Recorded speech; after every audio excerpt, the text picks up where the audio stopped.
Critical Role Recap Season 2, Episode 6. This episode started off pretty slow. Basically, just kind of waking up in the morning, night before, where they had the fight in Allfield.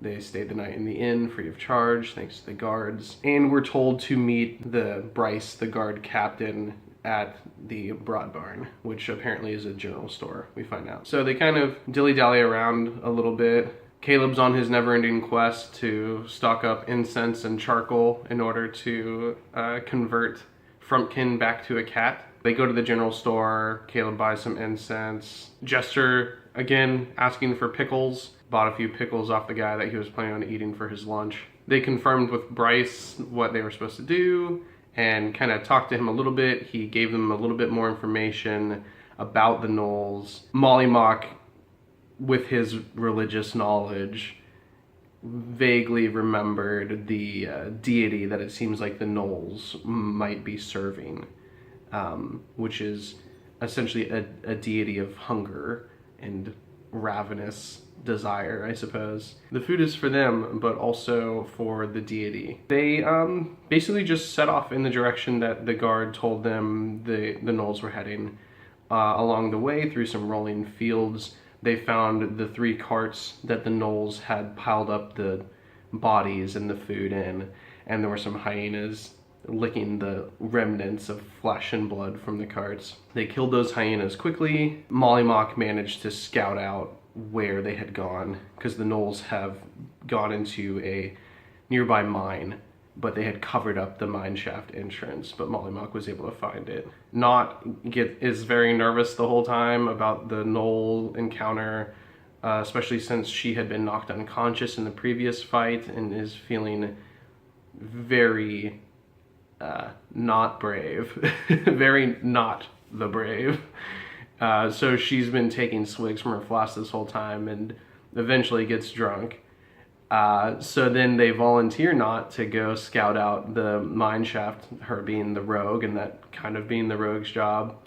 So she just kind of drunkenly stamps through, doesn't stealth, doesn't check for traps, triggers a trap, like a big swinging log trap basically, and does manage to avoid it. However, the noise that it causes when it slams into the wall draws a couple gnolls to them. They dispatch with the gnolls pretty quickly and continue on their way. Not, again, drunkenly scouts the way ahead of them, but this time remembers to check for traps and actually stealth instead of just walking through the place. And she finds there are 2 paths, and one of the paths has a trap in it that she finds.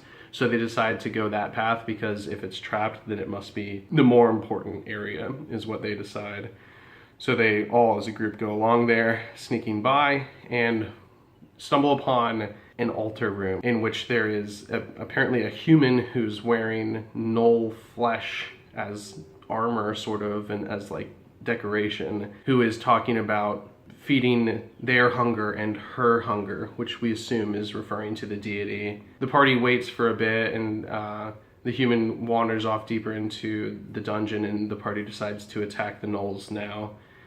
They fight, I think it's like 4 gnolls and 3 hyenas in this room.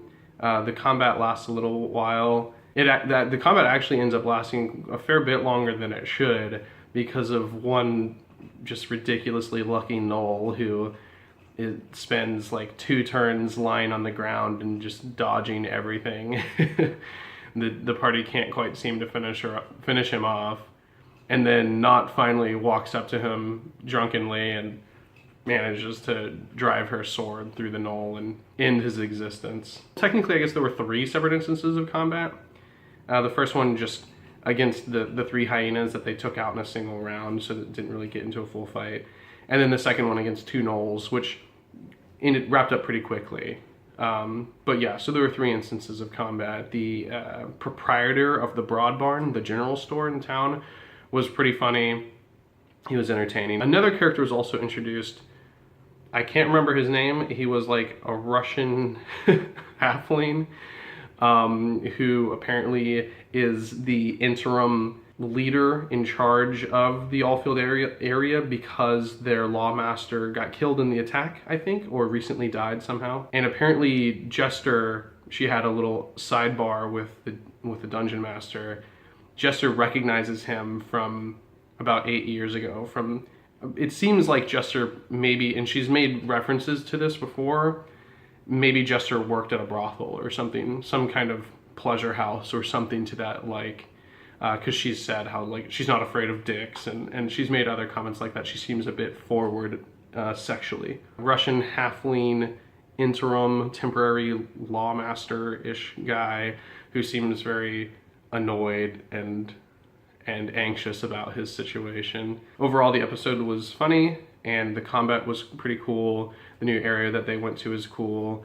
Oh, I forgot, at the very end, actually, there was a woman screaming that they could hear down the mine shaft from where they were, saying, "No, not my baby," or something like that. So the party is now rushing down to try and save this woman and her baby. It was an average length episode, but I suppose not all that much really happened. We kind of had a bit of kind of rehashing what had happened, and just the party kind of confirming what they were to do and making their way, figuring out how they wanted to go about doing things, and taking a fair bit of time deciding what they wanted to do, and then immediately ignoring the plans that they had made, which is pretty typical for the Critical Role crew. But yeah, that's it. Thanks for watching. See you next time. Leave some comments, like, subscribe, all that stuff.